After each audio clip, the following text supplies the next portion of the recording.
Oh, hello! My name is Kristen Mae Carbone. This is You, Me, and Brie Makes 3, a show about cheese. And today we are getting down with some plating. Let's get started.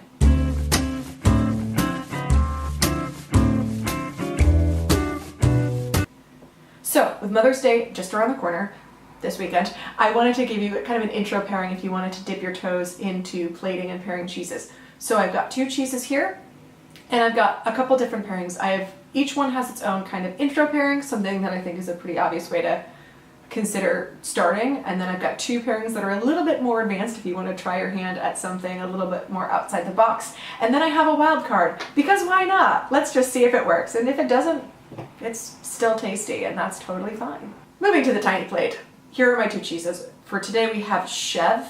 It's a fresh Chev from Goat Rodeo Dairy, which is down in Pennsylvania.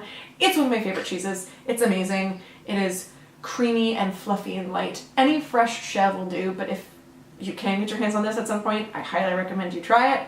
It's amazing. The second cheese is great if you're a fan of Gouda. It is called Fromage. It is a cow, goat, sheep, and water buffalo blend cheese from the Netherlands. And it's Gouda style, so it's nice and nutty, firmer. It's got some of those cheese crystals, if you remember us talking about that in several different episodes. It's a winner.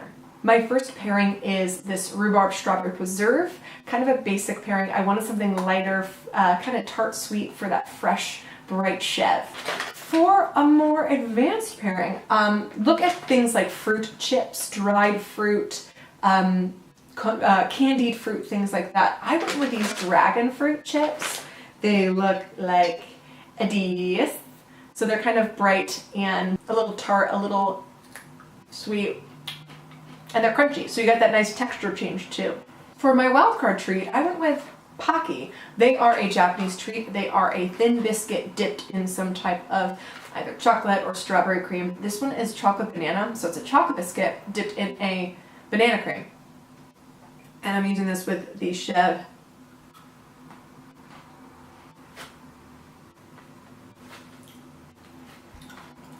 Stick a fork in me, honey, I'm done. So good. Oh, again, you get that texture change with the Pocky because you get that crunch. It's just magic. So, for the Fromage, which is a nice nutty Gouda, I first went and got this because, I was talking about the nuttiness and nutty cheeses and using nuts, stuff like that. But I thought a trail mix would be fun because you get a little bit of that nut sort of concept with other savory, salty things. And this one has a little heat, so it's going to add a little something new to it. So, a little cheese.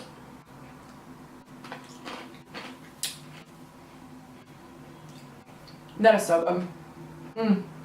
As it brings out the saltiness. I am so happy. Oh, so good. And a little spice, because there's a little heat in this particular batch. Definitely worth trying. So for my final pairing, I wanted to go for the nutty sweetness of the Gouda, and so I went with these. I was also snacking on these earlier. They're really good. It's a dulce de leche wafer, and so with that nuttiness of the cheese, a little bit of that saltiness in there, a little bit of the caramelly sweetness. That was strong.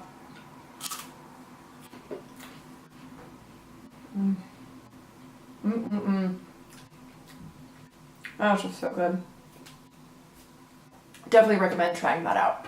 And that is it. I wanted to give you a kind of intro, start showing you some pairings and cheeses that you can buy and things you can buy at the store to go with them. All this was purchased at my local supermarket, so these aren't super specialty things. I'm sure you can find more fun stuff at a specialty store if you have one. If you enjoyed this video, please like it, subscribe down below, share it with your fellow cheese enthusiasts or someone you know who's planning a party and is like, I don't know what to do about cheese.